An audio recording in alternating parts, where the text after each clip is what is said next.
Eu quero fazer uma pergunta. Quero fazer pergunta. Paulo também. Paulo. De 3?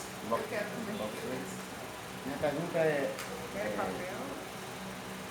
O que foi apresentado? O que foi apresentado como prova? Você disse que não é prova. O que foi apresentado como prova e isso não é prova? É perceber como é que ele conseguiu, não só na primeira instância, mas também revogar isso na segunda instância e depois mudar a norma da prisão em segunda instância, somente para poder Lula ser preso. Como é que você vê esse cenário? Eu vou falar sem microfone. Eu posso fazer uma pergunta antes? Era melhor várias perguntas para não ficar. Eu acho que eram 3 perguntas. Vamos juntar de 3? Tá bom, deixa eu Eu acho que bloco de 3 é melhor e é bom ela anotar também. Então, ó, depois de Nino tem Paula, depois de Paula tem Renata. Pode ser Neiva também. Neiva. Que bom. Tem onde anotar? Vai ter agora. Vai ter agora.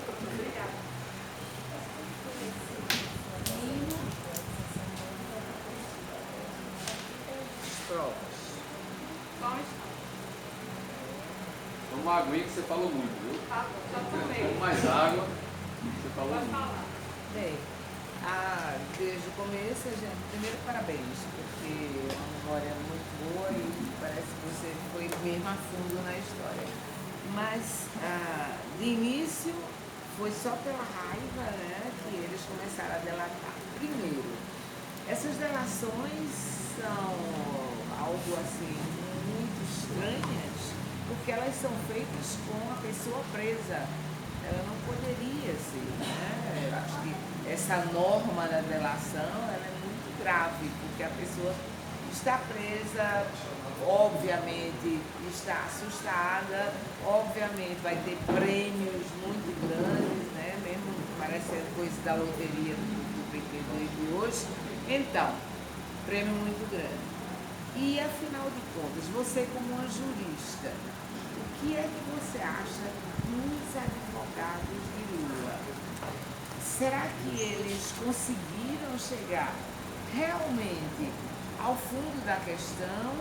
Eles não conseguiram sucesso nenhum, porque não interessa, a prisão é política, ou porque a gente não percebe até que ponto a qualidade realmente de profissionais, eles são profissionais qualificados. Como é o seu nome? Paola. E Renata. Você é professora, você faz perguntas mais. Você também é professora. Mas não de direito. Parabéns também, extremamente bem explicado para quem é leigo, né? Apesar da gente estar realmente muito inteirado sobre o assunto, né? Principalmente do Intercept, né? Da Vaza Jato. Mas eu acho que parte do princípio que é preciso explicar nesse processo todo, como é que o Intercept, né? Em Guarujá, em São Paulo, como é que todas as pessoas que já participaram, pelo que eu entendo de reportagem, já estão livres desse processo e o processo passa para Curitiba e Lula é o único preso ainda em detrimento desse processo. Neiva. Pronto.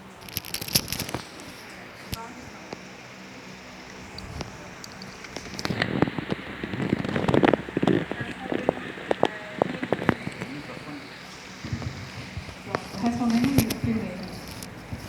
Isso é uma questão assim, bastante comentada no processo penal. Porque o que acontece é que as leis processuais dizem que o juiz... a gente não tem, por exemplo, como antigamente existia, um sistema tarifário de provas.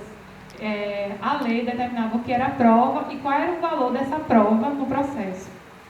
Só que no nosso sistema penal, no nosso processo, a gente segue o princípio do livre convencimento do julgador, que tudo pode ser prova, tudo pode ser elemento de prova, e que ele decide,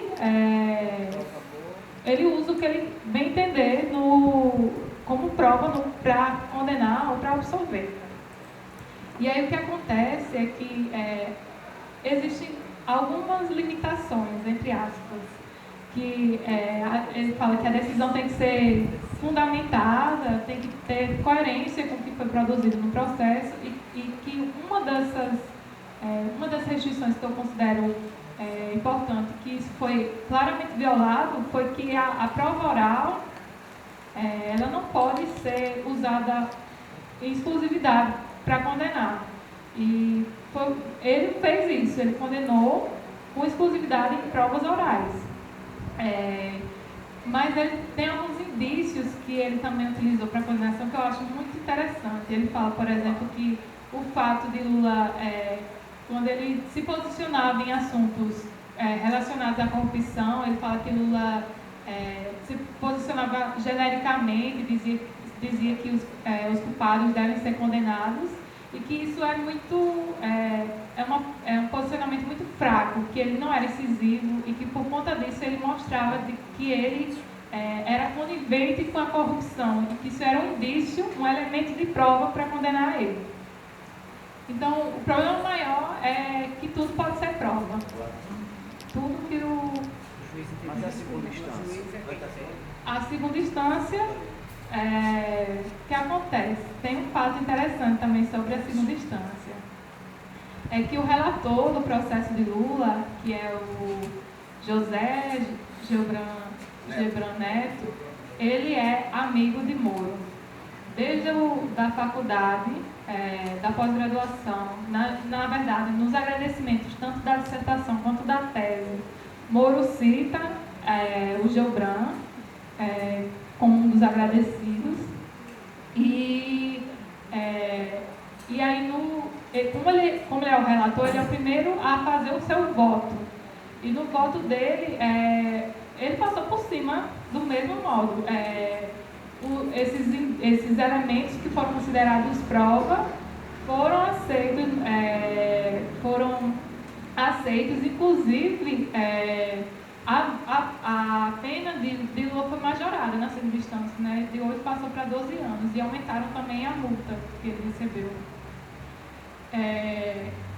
Mas o que eu observo, para além dessa amizade, é que o judiciário em si, ele tem uma mentalidade, enfim, pode ser falado como mentalidade, muito de punir. Ele passa por cima. O caso de Lula não é um caso isolado. No dia a dia é o que mais acontece, na primeira e na segunda instância. Então, assim, claro que havia o interesse de condenar Lula e ainda mais condená-lo na segunda instância, mas que isso faz parte do dia a dia do judiciário, não é um caso isolado. Sobre Paulo, sobre a pergunta de Paulo. Primeiro sobre as delações premiadas, né? Tem um artigo de Moro muito interessante, que ele comenta a Operação Mãos Limpas, que foi uma operação de combate à corrupção que aconteceu na Itália, na década de 90. E nesse artigo ele fala que para que as investigações avançassem e que para que eles conseguissem conhecer do que se tratava qual era a participação de cada um, qual era o crime que cada um fazia, a estratégia deles era prender e aí colocava o réu em isolamento, não sabia se o outro tinha delatado. Isso a gente estuda na Faculdade de Direito como o dilema do prisioneiro. Que aí se o prisioneiro delata e o outro não, o que delata vai ficar com a pena baixa e o outro vai ficar com a pena alta. E aí se os dois delatam, os dois ficam com a pena baixa. E aí se ninguém delata, mas aí eles em isolamento total, eles têm essa incerteza. Não sabe se o outro delata ou não. E aí o Moro, nesse artigo que ele escreveu em 2005, eu acho que foi 2006, ele fala que isso era uma estratégia e que ele dizia que essa estratégia não deve ser vista com maus olhos, que isso não é ilegal, porque realmente não é, e que isso é uma estratégia realmente efetiva, né? Mas o que acontece é que muitas pessoas que têm uma visão crítica esse instrumento da delação premiada, falam que isso se assemelha à prática da tortura, né? Como aconteceu na Inquisição, que se torturava para obter confissão e agora se prende para obter a delação. 364, tortura, isso, né? E dos advogados de Lula, né? Eu tive acesso a 2 peças deles, mas assim, não consegui me aprofundar muito por conta do tempo. Mas, claro que eles têm um grau técnico, eles são advogados com muita experiência.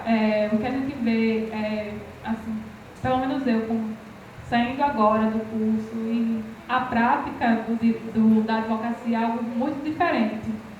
E os advogados, eles sabem muito bem quais são os argumentos que na prática, no judiciário, são levados em consideração e tudo mais.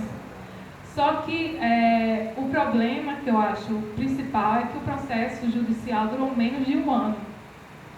Então, assim, também falam que os prazos que o juiz pedia para que os advogados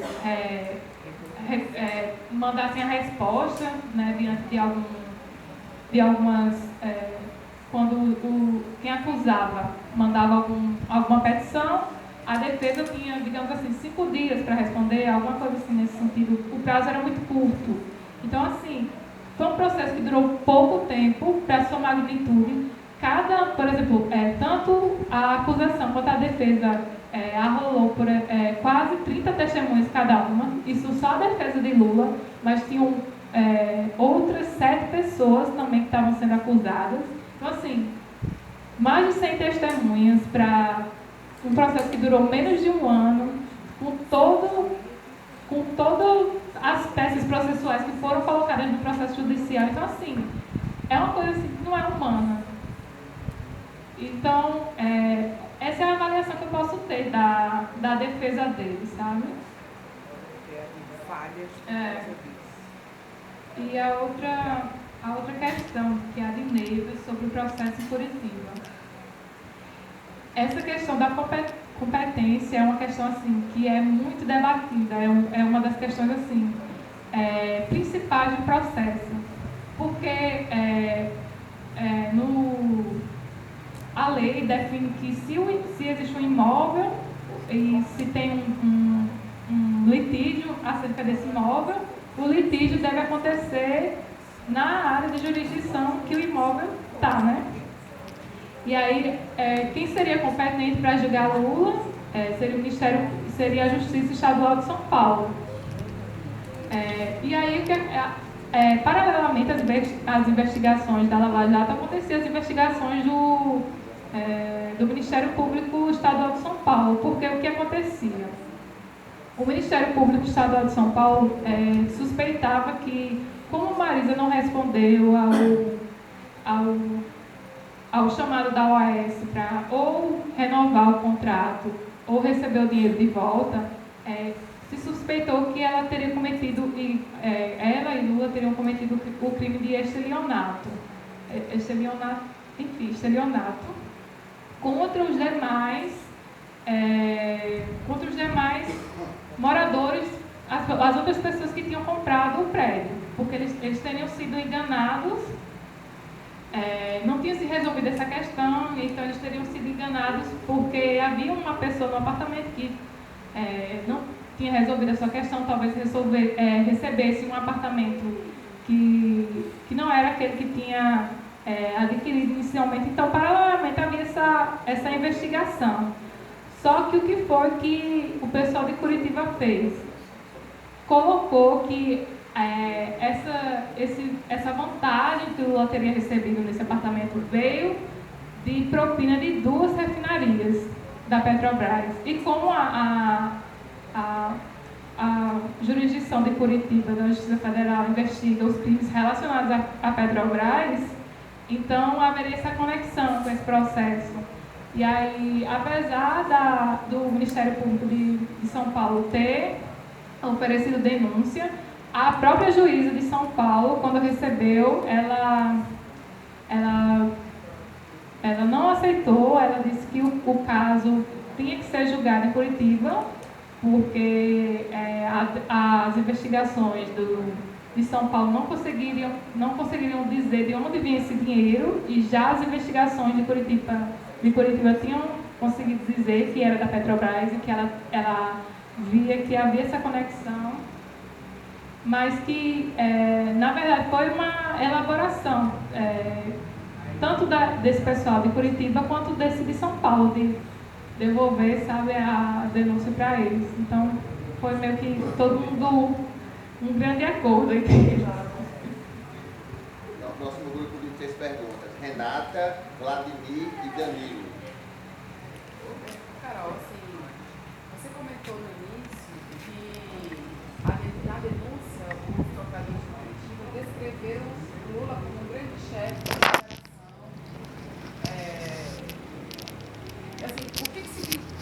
O que eu quero tentar puxar é o que significa isso para o direito penal ou para o processo penal, ou seja, porque hoje a gente já sabe que o Moro e o Dallagnol, eles combinavam os atos, combinavam as sentenças, mas mesmo antes disso, no seu estudo, na peça, o que significa uma peça de processo penal, uma denúncia, tratar em termos assim tão genéricos, porque parece assim, você é um chefe de quadrilha, você é um grande corruptor, eu chamava o Lula como grande chefe de quadrilha, o grande corruptor, uma acusação assim genérica.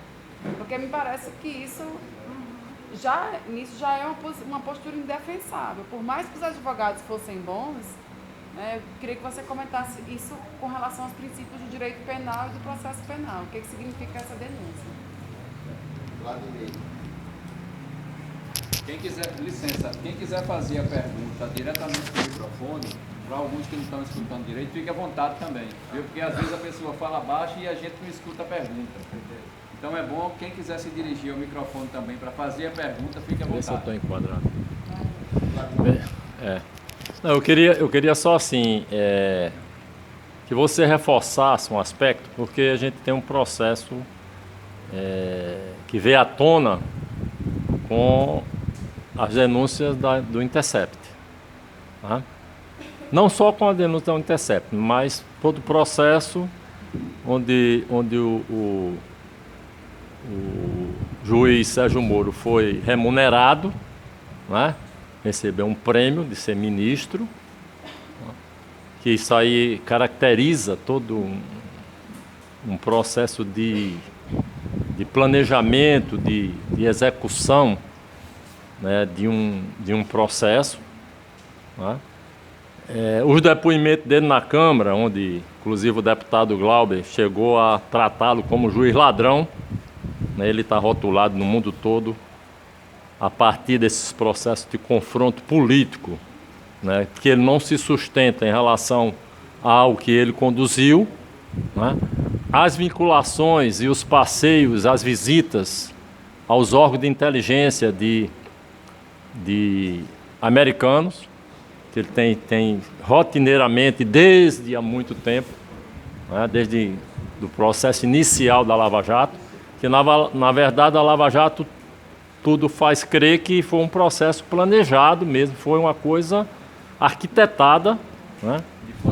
De fora do país, do Brasil para dentro, para destruir a economia brasileira. Então o enfoque que eu penso que hoje passado todo esse tempo e essas provas que vêm à tona e cada vez está vindo mais, esses diálogos, demonstram, comprovam, né, e o próprio Lula tem, nas suas entrevistas, enfatizado esses aspectos, né, de todo a farsa que foi montada, como se tivesse uma aparência de buscar combater a corrupção, mas, na verdade, não tinha, o alvo não era esse.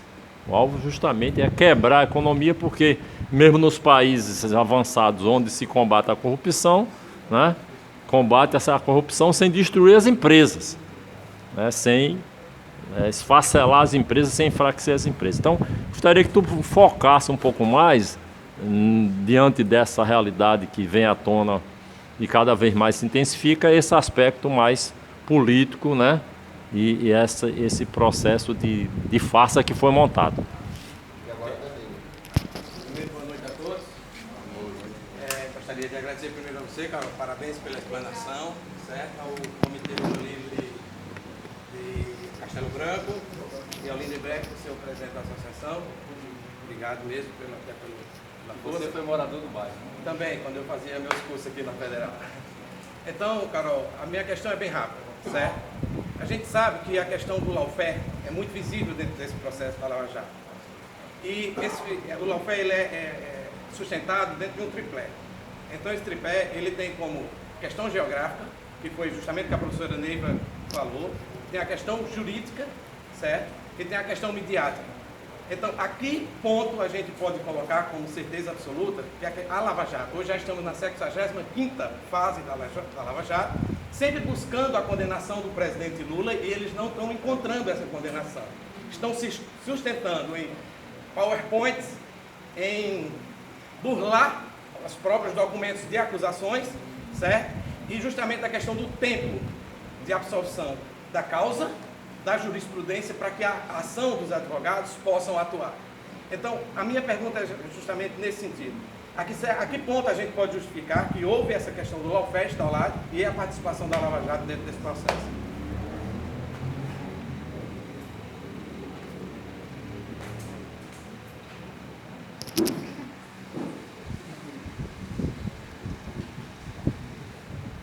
Primeiro, respondendo Renata,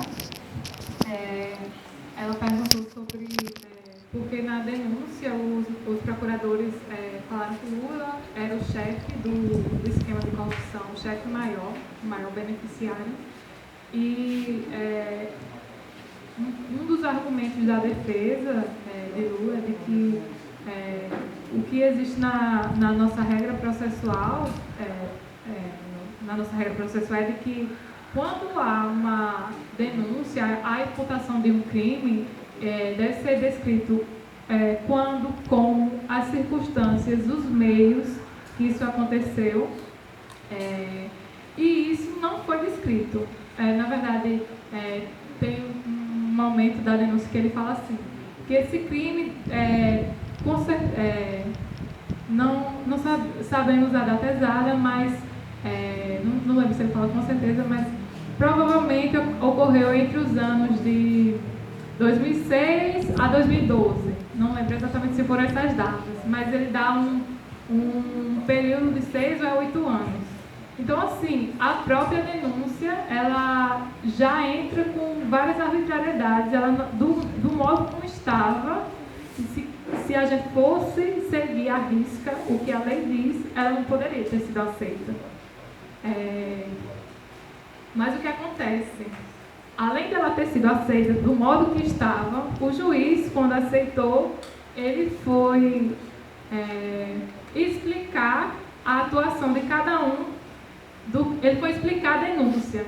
Ele foi dizer que a denúncia estava dizendo que cada um fez tal crime, de tal modo, não sei o que lá. Então, assim, o juiz ele não tem que explicar a denúncia. Então, desde aquele momento, a denúncia já estava viciada e o juiz já estava sendo trabalhada. E o juiz ele atua para legitimar aquele vício, né? Vladimir. Primeiro eu vou falar alguns fatos relacionados aos Estados Unidos, já que você citou. Na verdade, a formação do Moro em si, ela esteve muito ligada à doutrina dos Estados Unidos. Os Estados Unidos ele tem um processo penal diferente do nosso e lá eles têm menos, digamos assim, direitos e garantias para o acusado. Por exemplo, aqui a Constituição diz que você só será preso até o trânsito e julgado, né? A prisão só deve ocorrer após o trânsito e julgado. Mas nos Estados Unidos não, a prisão pode ocorrer na condenação da primeira instância já de princípio.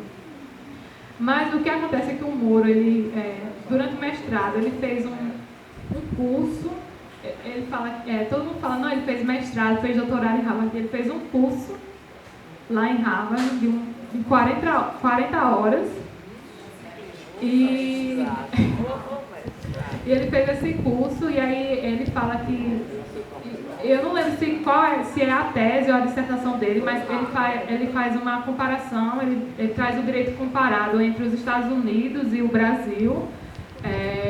Em 2007, ele é convidado, na verdade, assim, em 2007, ou é a Associação de Juízes Federais, ou ele é convidado, alguma coisa assim, a participar de um treinamento no Departamento de Justiça dos Estados Unidos. E aí ele participa desse treinamento em 2007. E em 2009, tem uma palestra realizada no Rio de Janeiro, que foi financiada pelo Departamento de Justiça dos Estados Unidos também. E nessa palestra, o Moro foi um dos palestrantes. E após o final desse evento, alguns dos palestrantes requereram um curso, um treinamento especial, requereram esse curso às autoridades dos Estados Unidos que realizaram esse evento. Quem requereu isso está em sigilo. Esses documentos são sigilosos, ninguém sabe quem foi, quem participou, o que foi tratado nesse treinamento, nem nada. Mas o que se sabe é que Moro estava lá e que o Departamento de Justiça também estava lá. E aí o que acontece, também interessante, é que em 2013 a gente teve um escândalo que na verdade não se tornou tanto escandaloso assim, que foi as investigações da Embaixada norte-americana ao governo de Dilma e as investigações à Petrobras. Que aquilo foi investigado, foi o Wikileaks que vazou, que estava sendo investigado. Isso é um atentado à soberania de um país, é um atentado, é um escândalo mesmo. E não aconteceu nada. Eu lembro que o embaixador, naquele momento que fez que estava investigando isso, ele estava de saída daqui do Brasil, e ele saiu em 2013, ele deu poucas explicações. Ele voltou para os Estados Unidos e lá ele se tornou consultor sobre o Brasil. E quem chegou aqui para o lugar dele foi uma embaixadora que veio do Paraguai. E essa embaixadora no Paraguai, quando ela estava lá no Paraguai, o Paraguai teve um golpe parlamentar. Que até o Paraguai foi suspenso do Mercosul, porque realmente foi rompeu com a democracia lá. E quem veio para aqui foi ela, em 2013, e ficou 3 anos, até 2016. Era ela. E aí, assim, todos os indícios falam por si só que isso não é à toa o que aconteceu, né? Esse processo de investigação dessas autoridades, dessa empresa, com esse pessoal que era ligado aos Estados Unidos, tanto com os estudos que eles faziam, com as leis de lá, com a doutrina de lá, com esse treinamento que eles tiveram. Então, assim, isso fala por si. E outra questão que eu queria comentar também, que você perguntou, foi porque, assim, eu não lembro exatamente o que você falou, mas você tocou na questão da imparcialidade. E quando você citou a questão do intercept, né? E a Constituição define que o princípio do nosso processo penal é a imparcialidade. Não falo isso diretamente, mas se a gente tem que ter um processo onde o juiz ele não se alinha a nenhuma das partes, né? E o que a gente percebe desde o processo é que isso, ainda sem as revelações do intercept, é que o juiz ele já estava alinhado com a acusação, então ele já estava, ele fechava os olhos às contradições da acusação e ele, quando ele rebatia todos os argumentos da defesa, entendeu? Ele realmente foi imparcial, isso está muito claro durante o processo. Tanto é que isso já liga com a pergunta de Danilo, que ele se colocou à frente nesse processo. Ele era um dos acusadores. A mídia colocava ele e Lula um contra o outro, né, nas capas de revista. Então o processo ele foi pouco a pouco recebendo essa atenção da mídia. Ele foi espetacularizado desde do recebimento da denúncia, mas também desde o inquérito policial, porque ele foi conduzido coercitivamente com transmissão ao vivo. Exposto na sala de vidro. Exatamente, e estava na sala de vidro para todo mundo ver no aeroporto. Então, tudo foi espetacularizado, tudo passou pela opinião pública, e o Moro fala, nesse artigo que eu comentei da Operação Mãos Limpas, que a opinião pública ela é essencial para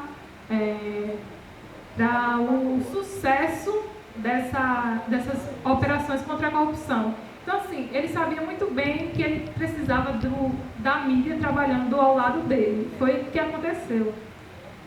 E a questão da perseguição jurídica é exatamente isso, de você ter um processo que não devia ter sido aceito, uma denúncia que não devia ter sido aceita, um juiz que vinha ao longo do inquérito, porque o mesmo juiz que fazia as decisões do inquérito foi o juiz que julgou. Então, assim, ele acompanhou todo esse processo, ele pouco a pouco foi colocando, foi aumentando seus poderes, ele ultrapassou suas competências.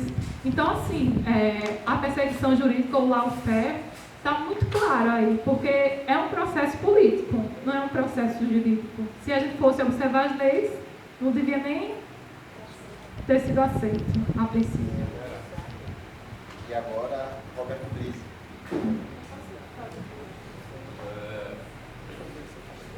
Gostaria de parabenizar e agradecer a mim pelo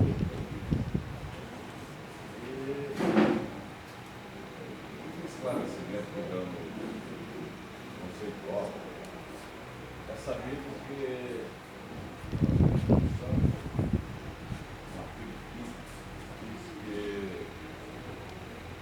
todo qualquer cidadão brasileiro ou de cidadania brasileira, no processo legal, deve ser condenado após tramitar no lugar. Isso é uma cláusula técnica.